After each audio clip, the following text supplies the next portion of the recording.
ವೀಕ್ಷಕರೇ ನಮಸ್ಕಾರ. ಯಕ್ಷ ಇನ್ಫೋ ಕನ್ನಡಕ್ಕೆ ಸ್ವಾಗತ. ನಾನು ಸತೀಶ ಸಾಲ್ಯಾನ್ ಚಾರ್ಮಾಡಿ.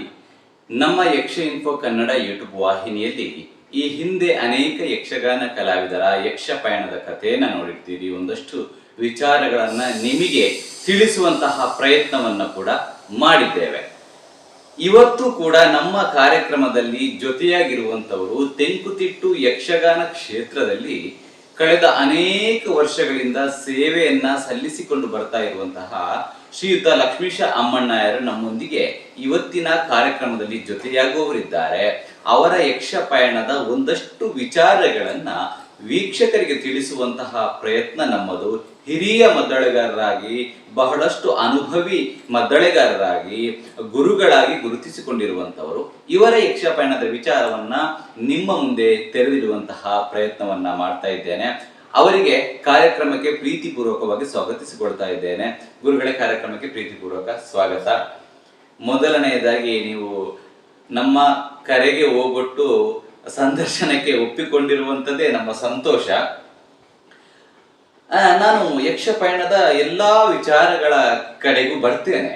ಅದಕ್ಕಿಂತ ಮುಂಚಿತವಾಗಿ ಶ್ರೀಯುತ ಲಕ್ಷ್ಮೀಶ ಅಮ್ಮಣ್ಣಯರು ಎಲ್ಲಿಯವರು, ಮೂಲತಃ ಏನು ಶಿಕ್ಷಣವನ್ನು ಪಡೆದುಕೊಂಡಿದ್ದಾರೆ ಅನ್ನುವಂಥದ್ದು? ಸತೀಶ್ ಅವರೇ ನಮಸ್ಕಾರ. ನಮಸ್ತೆ. ಸಂದರ್ಶನಕ್ಕಾಗಿ ಭಾರಿ ದೂರದಿಂದ ನನ್ನ ಮನೆಗೆ ಬಂದಿದ್ದೆ. ನಿಮಗೆ ನಮ್ಮ ಸ್ವಾಗತ. ಅತಿಥಿಯಾಗಿ ಬಂದಿದ್ದೆ. ಯಕ್ಷಗಾನ ಪ್ರಪಂಚದಲ್ಲಿ ಕೆಲವು ವರ್ಷದಿಂದ 50 ವರ್ಷದಿಂದ ತೊಡಗಿಕೊಂಡಿದ್ದೇನೆ. ಆದರೆ ನಮ್ಮ ನಿಜವಾದ ಊರು, ಈಗ ನಾವಿರುವ ಮನೆ ಉಪ್ಪಿನಂಗಡಿ ಬೆಳ್ತಂಗಡಿ ತಾಲೂಕಿದು. ಉಪ್ಪಿನಂಗಡಿ ಹತ್ತಿರ ಇಳಂತೆಳ ಅಂತೇಳಿ ಇದನ್ನು ಈ ಜಾಗವನ್ನು ಪರ್ಚೇಸ್ ಮಾಡಿದ್ರು. ನಮ್ಮ ನಿಜವಾದ ಮನೆ ಬಳಪ, ಸುಳ್ಯ ತಾಲೂಕಿನ, ಆವಾಗ ಸುಳ್ಯ ತಾಲೂಕು, ಈಗ ಕಡಪ ತಾಲೂಕು ಆಗಿದೆ. ಸುಳ್ಯ ತಾಲೂಕಿನ ಬಳಪ ಗ್ರಾಮ. ನಮ್ಮ ಕುಟುಂಬಸ್ಥರು ಎಲ್ಲ ಇರುವುದು ಅಲ್ಲಿ. ಒಂದು 8-10 ಮನೆಗಳು ಇರ್ತವೆ. ಅಮ್ಮಣ್ಣಯ್ಯರ ಹತ್ರ ಅಲ್ಲಿ ನನ್ನ ಪಾಲಿನ ಜಾಗವನ್ನು ನಾನು ಮಾರಾಟ ಮಾಡಿ ಇಲ್ಲಿ ಬಂದು ಜಾಗ, ಹಾಗೆ ಇಲ್ಲಿ ಕೃಷಿಕನಾಗಿದ್ದೇನೆ ಇವಾಗ. ನೀವು ಎಷ್ಟು ಜನ ಮಕ್ಕಳು, ಏನು ಎಜುಕೇಶನ್ ಅನ್ನು ಪಡೆದುಕೊಂಡಿದ್ರಿ? ನನ್ನ ತಂದೆಯವರು ವಿಷ್ಣು ಅಮ್ಮಣ್ಣಯ್ಯ ಅಂತೇಳಿ ಯಕ್ಷಗಾನದ ಸವ್ಯಸಾಚಿಯವರು, ಒಳ್ಳೆ ಭಾಗವತರಾಗಿದ್ದರು. ಹಿಮ್ಮೇಳ ಗೊತ್ತಿತ್ತು ಅವರಿಗೆ, ಅರ್ಥಧಾರಿ ಆಗಿದ್ರು, ವೇಷಧಾರಿ ಆಗಿದ್ರು. ಮತ್ತು ಸ್ವಂತ ಪೇಂಟಿಂಗ್, ಚಿತ್ರ ಎಲ್ಲ ಗೊತ್ತಿದ್ದ ಕಾರಣ ಪರದೆಗಳನ್ನೆಲ್ಲ ಮಾಡಿಕೊಂಡಿದ್ರು. ಅಲ್ಲಿ ಒಂದು ಯಕ್ಷಗಾನ ನಾಟಕ ಕಂಪನಿಯೇ ಇತ್ತು ನಮ್ಮ ಬಳಪದಲ್ಲಿ. ಹೌದು, ಅವ ಆಸ್ಪಾಸಿಗೆಲ್ಲ ತುಂಬ ಹೆಸರುವಾಸಿ ಆಗಿತ್ತು. ಅದರ ಬಗ್ಗೆ ಹೇಳಿದ್ರೆ ಜಾಸ್ತಿ ಆದಿತ್ತ. ಅಂದ್ರೆ ಅವರು ಚಿತ್ತರಂಜನ ನಾಟಕ ಸಭಾ ಅಂತೇಳಿ ಯಕ್ಷಗಾನ ನಾಟಕ ಸಭಾ ಅಂತ ಒಂದು ಮಾಡಿದ್ರು. ಆಗ ಯಕ್ಷಗಾನ ನಾಟಕ ಸಭಾ ಯಾಕೆ ಮಾಡಿದ್ರು ಅಂತ ಹೇಳಿದ್ರೆ, ಆವಾಗಿದ್ದ ಕಲಾವಿದರಿಗೆಲ್ಲ ಇವಾಗಿನ ಎಲ್ಲರೂ ಕಲ್ತೇ ರಂಗಸ್ಥಳಕ್ಕೆ ಬರುವಂತ ಪರಿಸ್ಥಿತಿ ಇರಲಿಲ್ಲ. ಒಂದು ಮೇಳದಲ್ಲಿ ಅಷ್ಟೇ ನಿತ್ಯವೇಷಕ್ಕೆ ಸೇರಿ ಸ್ವಲ್ಪ ಕಲ್ತ್ಕೊಂಡು ಹೋಗುವಂಥದ್ದು ಪೂರ್ವರಂಗದಿಂದ. ಆವಾಗ ಒಂದು ಕ್ಲಾಸ್ ಎಲ್ಲಿಯಾದ್ರೂ ಆಗಿ ಪೂರ್ತಿ ನಾಟ್ಯವನ್ನು ತರಬೇತಿ ಮಾಡಿ ಮತ್ತೆ ನೇರವಾಗಿ ರಂಗಸ್ಥಳ ಪ್ರವೇಶ ಮಾಡುವಂತ ಪರಿಪಾಠ ಮೊದಲು ಭಾರಿ ಕಡಿಮೆ. ಕೆಲವು ಕಡೆ ಇರಲಿಲ್ಲ ಅಂತಲ್ಲ, ಕೆಲವು ಕಡೆಯಲ್ಲಿ ಇತ್ತು, ಆದರೆ ನಮ್ಮ ಆಸ್ಪಾಸ್ನಲ್ಲಿ ಇರಲಿಲ್ಲ. ಅದಕ್ಕೆ ಬೇಕಾಗಿ ಯಕ್ಷಗಾನ ನಾಟಕ ಸಭಾ, ಚಿತ್ತರಂಜನ ಯಕ್ಷಗಾನ ನಾಟಕ ಸಭಾ ಅಂತ ಮಾಡಿ ಅಲ್ಲಿ ನಾಟಕೀಯವಾಗಿ ಅಭಿನಯಿಸುವುದೇ ಜಾಸ್ತಿ. ಇನ್ನು ನಾಟ್ಯ ಸ್ವಲ್ಪ ಮಾಡ್ತಾರೆ ಬಿಟ್ಟರೆ ಕರೆಕ್ಟಾಗಿ ಮಾಡುವಂಥ ಕಲಾವಿದರು ಆವಾಗ ಭಾರಿ ಕಡಿಮೆ ಇತ್ತು. ಆ ಕಾಲದಲ್ಲಿ ತಂದೆಯವರು ವೇಷ ಮಾಡ್ತಿದ್ರು, ಅವರು ನಾಟ್ಯ ಮಾಡ್ತಿದ್ರು. ಅವರು ಶಿವರಾಮ ಕಾರಂತರ ಜೊತೆಯಲ್ಲಿ ಶಿವರಾಮ ಕಾರಂತರು ಅಲ್ಲಿಗೆ ಬಂದು ಎಲ್ಲವರ ಶಿವತಾಂಡವ ನಾಟ್ಯವನ್ನು ಹೇಳಿಕೊಡ್ತಿದ್ರು. ಆವಾಗ ಅವರ ಜೊತೆ ಪಾರ್ವತಿ ಮಾಡ್ತಿದ್ದವರು ನನ್ನ ತಂದೆಯವರು. ಆದ ಕಾರಣ ಅದೇ ಅವರಿಗೆ ನಾಟ್ಯದ್ದೆಲ್ಲ ಸ್ವಲ್ಪ ಗೊತ್ತಿತ್ತು. ಆಮೇಲೆ ರಾಮೋದರ ಮಂಡೇಶ್ವರ ಅದೇ ನಾಟಕ ಕಂಪನಿಯಲ್ಲಿ ಪ್ರಾರಂಭಕ್ಕೆ ಇದ್ರು. ಅವರಿಗೆ ಸ್ವಲ್ಪ ಕಾಲಿನ ಪ್ರಾಬ್ಲಮ್, ಆದ ಕಾರಣ ಅವರಿಗೆ ನಾಟ್ಯ ಹೆಚ್ಚ ಬರ್ತಿಲ್ಲ, ಸಣ್ಣ ಕೆಲವರು ಮಾಡ್ತಿದ್ರು. ಅವರಿಗೆ ಕೃಷ್ಣ, ರಾಮ ಇಂಥ ಪಾತ್ರಗಳನ್ನು ಕೊಡ್ತಿದ್ರು. ನಾನಾಗ ಅಮ್ಮನ ತೊಡೆ ಮೇಲೆ ಕೂತು ನೋಡುವಂತ ಒಂದು ಪ್ರಾಯದಲ್ಲಿ ಇದ್ದೆ. ಕಡೆ ನಾಟಕಗಳನ್ನೆಲ್ಲ ಕೆಲವು ನೋಡಿದ್ದೆ. ಕಡಬ ಶಾಂತಪ್ಪರವರು ಸುವೇಶದಲ್ಲಿದ್ದರು, ಒಳ್ಳೊಳ್ಳೆ ವೇಷಧಾರಿಗಳಿದ್ದರು. ಇನ್ನೊಬ್ರು ನಮ್ಮ ಬಿಳಿಮಲೆ ಶೇಷಪ್ಪ ಅಂತ ಅವರು ಒಬ್ಬರಿದ್ದು, ಅಳನಾಯಕ ಪಾತ್ರವನ್ನು ತುಂಬಾ ಚೆನ್ನಾಗಿ ಮಾಡ್ತಿದ್ರು. ಅವರು ಈಗ ಬಿಳಿಮಲೆ ಪುರುಷೋತ್ತಮ ಅಂತಿದ್ರಲ್ಲ, ಮೊನ್ನೆ ಎಲ್ಲ ಏನೆಲ್ಲ ಹೇಳಿ ಸ್ವಲ್ಪ ಎಲ್ಲ ಗಲಾಟೆ ಆಗಿತ್ತು. ಅವರ ತಂದೆ ಅಲ್ಲಿ ಅವರಿಗೆ ವಿಷ್ಣು ಅಮ್ಮಣ್ಣಯ್ಯರಿಗೆ ನಾವು 4 ಜನ ಗಂಡು ಮಕ್ಕಳು. ದೊಡ್ಡ ಮೋಹನ ಅಮ್ಮಣ್ಣ ಅಂತ, ಆಮೇಲೆ ರಘುವಮ್ಮಣ್ಣ, ನಾನು, ಇನ್ನೊಂದು ನನ್ನ ತಮ್ಮ ಇದ್ದಾರೆ, ಮತ್ತೆ ನಮ್ಮ ಅಕ್ಕಂದು ಎಲ್ಲರೂ ಕಲಾವಿದರು.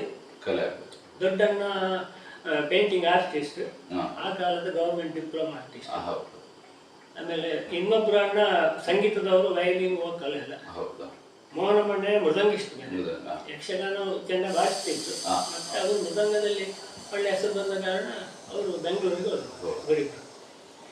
ಆಮೇಲೆ ನಾನು ನಿಮಗೆ ಹೇಗೆ ಈ ಒಲವು ಬಂತು, ಆಸಕ್ತಿ ಅಂತೇಳಿ? ನೀವು ಶಾಲೆ ಎಲ್ಲಿ ತನಕ ಓದಿದ್ರಿ? ನಾನು 10ನೇ ತರಗತಿ. 10ನೇ ತರಗತಿ ಸುಳ್ಯದಲ್ಲಿ ಮಾಡಿದ್ರಿ? ಅಲ್ಲ, 7ನೇ ತರಗತಿಯ ತನಕ ಬಲ್ಪ ಬಲ್ಪ ಶಾಲೆ ಹೋಯ್ತು. ಆಮೇಲೆ 8, 9, 10 ಧರ್ಮಸ್ಥಳ ಸ್ಕೂಲ್. ಧರ್ಮಸ್ಥಳ, ಅಲ್ಲಿಂದ ಧರ್ಮಸ್ಥಳ.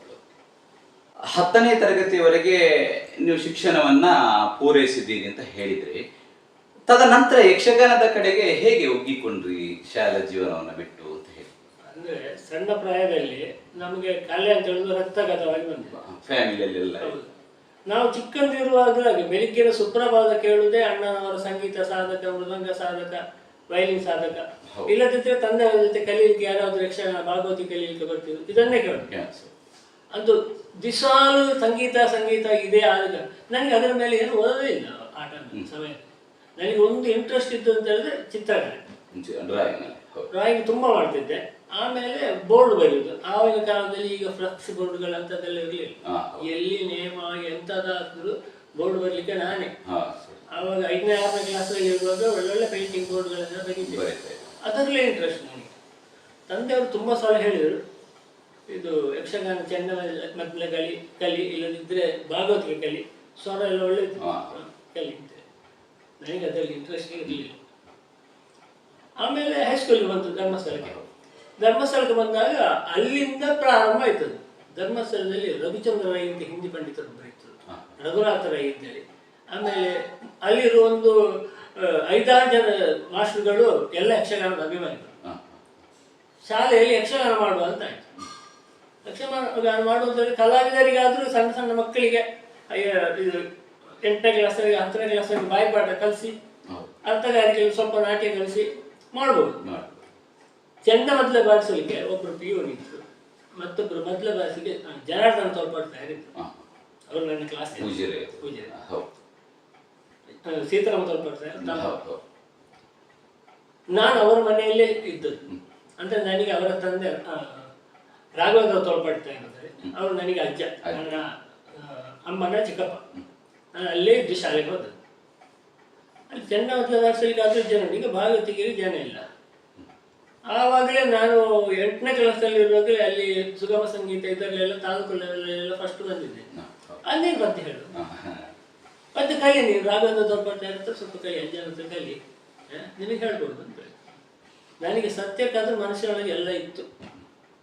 ಅಂದ್ರೆ ನಾನು ಚಿಕ್ಕಂದಿರುವಾಗಲೇ 5ನೇ ಕ್ಲಾಸಲ್ಲಿ 6ನೇ ಕ್ಲಾಸ್ ಇರುವಾಗಲೇ ತಂದೆಯವರು ಯಕ್ಷಗಾನ ಪಾಠ ಮಾಡುವಾಗ ಇದನ್ನೆಲ್ಲ ಕೇಳಿ ಕೇಳಿ ಸಾಧಾರಣ ಕೆಲವು ಪಂಚವಟಿದ್ದು, ರತ್ನಾವತಿ ಕಾಲ ಇಂಥ ಪದ್ಯಗಳೆಲ್ಲ ಆವಾಗಲೇ ಬಾಯ್ಪಟ್ಟ ಬರ್ತಿದ್ದೇನೆ.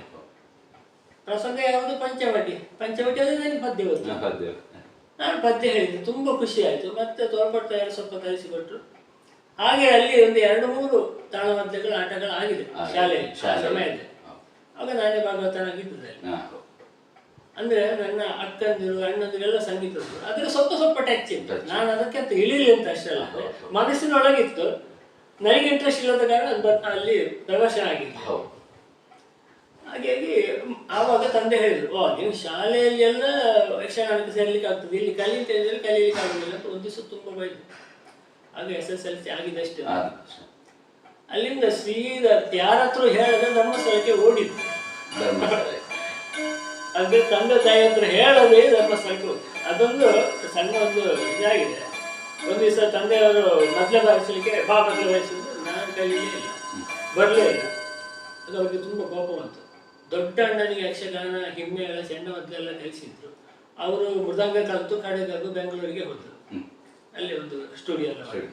2ನೇ ಅಣ್ಣನಿಗೆ ಸಂಗೀತ ಕಲಿಸಿದ್ದೇ ಯಕ್ಷಗಾನ ಭಾಗವತಿಗೆ ಬೇಕಾಗಿ, ಮಂಡ್ಯಚರ ಪ್ರಭಾವ ಕಾಂಚನದಲ್ಲಿ ಸಂಗೀತ ಕಲಿತದ್ದು. ಕಡೆಗೆ ಅವ್ರ ಸಂಗೀತದಲ್ಲಿ ವಿದ್ವತ್ ಎಲ್ಲ ಆಯಿತು, ವಯಲಿನ್ ವಿದ್ವತ್ ಆಯಿತು. ಅವರಿಗೆ ಯಕ್ಷಗಾನಕ್ಕೆ ಬರಲಿಕ್ಕೆ ಮನಸ್ಸು ಬರಲಿಲ್ಲ. ಅವರು ಎತ್ಕೊಂಡು ಹೋದರು. ಅದೇ ಸಂಗೀತದ ಪಾಠ ಮಾಡಲಿಕ್ಕೆ ಹೋದ್ರು. ಈಗ ನನಗೆ ಒತ್ತಾಯ ಮಾಡ್ತಾ ಇದ್ರು ತಂದೆ. ನಾನು ಯಾವುದಕ್ಕೂ ಹೋಗಲಿಲ್ಲ. ಕಡೆಗೆ ಅವರು ಇಷ್ಟು ವರ್ಷ ನಾನು ಯಕ್ಷಗಾನದಲ್ಲಿ ಇತ್ತು, ಯಾರು ಮಕ್ಕಳು ಕಲಿಯುವುದಿಲ್ಲ ಅಂತ ಹೇಳಿದ್ರೆ ಅಂತೇಳಿ ತೆಗೆದು ಮೊದಲೇನು ಅಟ್ಟಕ್ಕಬೇಕು ಬಿಸಾಡ್ತಾರೆ. ಅದು ಭಯಂಕರ ಶಾಕ್ ಆಗಿತ್ತು ಆಯ್ತು ನನಗೆ. ಎಂತ ಮಾಡೋದು, ಅಲ್ಲಿಂದ ಒದ್ದು ಓಡಿದ್ದು ಮನೆಯಿಂದ. ದೂರ ಹೋದ್ರಿ? ಸೀದಾ ಧರ್ಮಸ್ಥಳ ಕೇಂದ್ರಕ್ಕೆ ಬಂದ್ರಿ? ಅಲ್ಲ, ಧರ್ಮಸ್ಥಳದಲ್ಲಿ ಮುಂಡ್ರಪಾಡಿ ಶ್ರೀಧರ ಅಂತ ಇದ್ದಾರೆ, ಯಕ್ಷಗಾನ ಗುರುಗಳು. ಅವರು ಮಾಸ್ಟರ್ ಆಗಿದ್ರು. ಅವರ ಮನೆಗೆ ಹೋದೆ. ನನ್ನ ಪರಿಚಯ ಇತ್ತು, ಯಾಕಂದ್ರೆ ನಾನು ಧರ್ಮಸ್ಥಳದಲ್ಲಿ 3 ವರ್ಷ ಶಾಲೆಗೆ ಹೋದ. ಏನು ಬಂದದ್ದು ಅಂತ ಕೇಳಿದ್ರೆ ಹೇಳಿದೆ, ನನಗೆ ಚೆನ್ನಾಗಿ ಕಲಿತು ಬಾ ಅಂತ ಹೇಳಿ. ಅವತ್ತೇ ಶುರು ಆಯ್ತು. ಧರ್ಮಸ್ಥಳಕ್ಕೆ ಮದ್ದಳೆಯನ್ನು ಕಲಿಯುವುದಕ್ಕೆ ಬರ್ತೀರಿ. ಯಾವಾಗ ನಿಮ್ಮ ತಂದೆಯವರು ನನ್ನ ಮಕ್ಕಳು ಯಾರು ಕೂಡ ಯಕ್ಷಗಾನದ ಕಡೆಗೆ ಒಲವನ್ನು ತೋರಿಸ್ತಾ ಇಲ್ಲ ಅಂತ ಹೇಳಿ ಮದ್ದಳೆಯನ್ನು ಅಟ್ಟಕ್ಕೆ ಬಿಸಾಡ್ತಾರೆ, ನೀವು ನೇರವಾಗಿ ಧರ್ಮಸ್ಥಳಕ್ಕೆ ಬರ್ತೀರಿ. ಬಂದು ಹಿಮ್ಮೇಳ ಮದ್ದಳೆಯನ್ನು ಕಲಿಯುವುದಕ್ಕೆ ಗುರುಗಳ ಹತ್ರ ಬರ್ತೀರಿ. ಅವರ ಹೆಸರು ಹೇಳಿದ್ರಿ? ಮುಂಡ್ರಪಾಡಿ ಶ್ರೀಧರ. ಅಲ್ಲಿ ಬಂದು ತದನಂತರ ಬಂದ ಕೂಡಲೇ ಅವರು ನಾನು ಕಲಿಸ್ತೇನೆ ನಿನಗೆ ಅಂತ ಹೇಳಿದ್ರು. ಯಾಕಂದ್ರೆ ನನ್ನ ತಂದೆಯವ್ರದ್ದು ನಂದೆಲ್ಲ ಗೊತ್ತುಂಟು ಅವರಿಗೆ. ನಾನು ಅಲ್ಲೇ ಶಾಲೆಗೆ ಹೋದವ ಧರ್ಮಸ್ಥಳದಲ್ಲಿ. ಕಲಿಯಲಿಕ್ಕೆ ಸ್ವಲ್ಪ ಪ್ರಾರಂಭ ಮಾಡಿದ್ರು. ಅವರ ಹೆಂಡತಿ ಎಲ್ಲಿಯೆಲ್ಲ ಆಗುತ್ತಿದ್ದಾರೆ. ಅವರು ಒಳ್ಳೆ ಸಂಗೀತದ ವಯಲಿನ್ ಹಾರ್ಮೋನಿಯಂ ಎಲ್ಲ ಬಾರಿಸಿದ್ರು. ನಂದೆಲ್ಲ ಪರಿಚಯ ಇತ್ತು. ಇವರು ಬೆಳಿಗ್ಗೆ ಪಾಠ ಮಾಡಿ ಹೋಗ್ತಾರೆ ಒಂದು ತಾಳೆ ಏನಾದ್ರು. ಅವರು ಹೋಗಿ ಸಂಜೆ ಬರುವಾಗ ನನಗೆ ಅದು 4ನೇ ಕಾಲಕ್ಕೂ ಬಂದ. ಯಾಕಂದ್ರೆ ನನ್ನ ಮನಸ್ಸಿನಲ್ಲಿ ಎಲ್ಲ ಇತ್ತು, ಯಾವ ತಾಳಕ್ಕೆ ಯಾವ ಪೆಟ್ಟು ಅಂತ ಹೇಳುವುದು ಸತಿ ಇತ್ತು. ಯಾಕಂದ್ರೆ ತಂದೆಯವರು ಹೇಳ್ತಾರೆ, ನಾನು ಅದಕ್ಕೆ ಹೊರಡಲಿಲ್ಲ ಅಷ್ಟೇ. ಸಂಜೆ ಆಗುವ ಪುನಃ 1-2 ತಾಳ, ಹೀಗೆ ಒಂದು 15 ದಿವಸದಲ್ಲಿ ಎಲ್ಲಾ ತಾಳಗಳಾಗಿ ಸಭಕ್ಲಾಚಾರ್ಯ ಎಲ್ಲ ಹೇಳ್ಕೊಟ್ರು. ಅದರಡೆಯಲ್ಲಿ ಅವರು ಹೇಳಿ ಶಾಲೆಗೆ ಹೋಗಿ ನನಗೆ ಮಧ್ಯಾಹ್ನಕ್ಕಾಗುವುದು ಕೈಗೆ ಬಂದಾಯ್ತು. ಇನ್ನೆಂತ ಮಾಡೋದು ಅಂತೇಳಿ ಲೀಲಕ್ಕ ಸಂಗೀತ ಅಲ್ಲಿ ಕಲಿಸ್ತಾ ಇದ್ರು, ಮತ್ತೆ ಹಾರ್ಮೋನಿಯಂ ಕಲಿಸ್ತಾ ಇದ್ರು. ಉರುಳಿಕೆಗಳೆಲ್ಲ ಬೇಗ ಬರ್ತಾ ಇತ್ತು, ತನ್ನಷ್ಟಕ್ಕೆ ಬಂದಿದೆ. ಅದು ಸಾಧಕ ಮಾಡಿ ಬಂದ್ರೆ, ಇದು ಎಲ್ಲ ಹುಡುಗರಿಗೆ ಸಾಧಕ ಮಾಡಿ ಬರುವುದು. ಚೆಂಡೆ ಉರುಳಿಗೆಯಿಂದ ಕೋಲು ಇಟ್ಕೊಂಡು ಗೋಣಿಗೆಲ್ಲ ಬಡ್ದು ಸಾಧಕ ಮಾಡಿ ಅದೊಂದೇ ಹೇಗೆ ಬಂದಿದೆ ಸಾಧಕವೇ ಮಾಡದೆ ಅದು ತಿದ್ದಿದ್ದಾರೆ. ಅಂದ್ರೆ ಉರುಳಿಕೆ ಸುಳ್ಳು ತರಗಡೆ ಬಾರಿಸುದಕ್ಕೆ ಅದನ್ನು ಲೆಕ್ಕಾಚಾರದಲ್ಲಿ ಬಾರಿಸುದು ಆವಾಗ ಸ್ವಲ್ಪ ಕಷ್ಟ ಆಗ್ತದೆ. ಈ ಫ್ರೀಯಾಗಿ ಯಾರಾದ್ರೂ ಮಾಡಿಕೊಂಡು ಹೋಗ್ತಾನೆ ಅವನನ್ನು ಗುಣಕ್ಕೆ ಸರಿ ಮಾಡ್ಲಿಕ್ಕೆ ಗುರುಗಳಿಗೆ ಸ್ವಲ್ಪ ಕಷ್ಟ. ಈಗ ನನಗೂ ಕೆಲವು ಹುಡುಗರು ಬರ್ತಾರೆ, ಒಳ್ಳೆ ಚೆಂದ ಬಾರಿಸ್ತಾನೆ, ಮೊದಲೇ ಬಾರಿಸ್ತಾನೆ, ನೀವೊಮ್ಮೆ ಸ್ವಲ್ಪ ಪಾಠ ಮಾಡಿ. ಅದು ತುಂಬಾ ಕಷ್ಟ. ಈ ಅರ್ಧ ಮೂರ್ತಿ ಮಾಡಿದ್ದನ್ನು ಸರಿಯಾದ ಮೂರ್ತಿ ಮಾಡ್ಲಿಕ್ಕೆ ಕಷ್ಟ. ಬರೇ ಮಣ್ಣಿನ ಮುದ್ದೆ ಆದ್ರೆ ಸರಿಯಾದ ಮೂರ್ತಿಯನ್ನು ಕೂಡ ಮಾಡ್ಬೋದು. ಅವರೇ ಒಂದು ಇದಕ್ಕೆ ಫಿಕ್ಸ್ ಆಗಿರ್ತಾರೆ, ನಾವು ತಿದ್ದುದು ತುಂಬಾ ಕಷ್ಟ. ಅಂದ್ರೆ ಅದನ್ನು ಮರಿಬೇಕು, ತುಂಬಾ ಕಷ್ಟ ಆಗ್ತದೆ. ಸೊ ಹೀಗೆ ನೀವು ಮದ್ದಳೆ ಪಾಠ ಎಲ್ಲ ಕರಗತ ಮಾಡಿಕೊಂಡು ತಾಳಗಳನ್ನೆಲ್ಲ, ತದನಂತರ ಚೆಂಡೆಯನ್ನು ಕೂಡ ಹೀಗೆ ಕಲ್ತುಕೊಂಡ್ರೆ ನಂತರ ಏನು? ಆವಾಗ ಅಲ್ಲಿಗೆ ಧರ್ಮಸ್ಥಳ ಆಟ ಎಲ್ಲ ಹತ್ರ ಬಂದಿತ್ತು. ಶ್ರೀಧರ ಮಾಸ್ಟರಿಗೆ ಚಿಪ್ಪಾರು ಕೃಷ್ಣ ಬೆಲ್ಲಾರ್ ಮತ್ತು ಶ್ರೀಧರ ಮಾಸ್ಟರಿಗೆ ಒಳ್ಳೆ ದೋಸ್ತಿಕತೆ. ಅವರು ಬಂದರು ಮನೆಗೆ. ಬರುವಾಗ ನಾನು ಮೊದಲೇ ಬಾರಿಸ್ತಾ ಇದ್ದೆ. ಇದು ಯಾರು ಮಾಡಿ ಅಂತ ಹೇಳಿದ್ರು.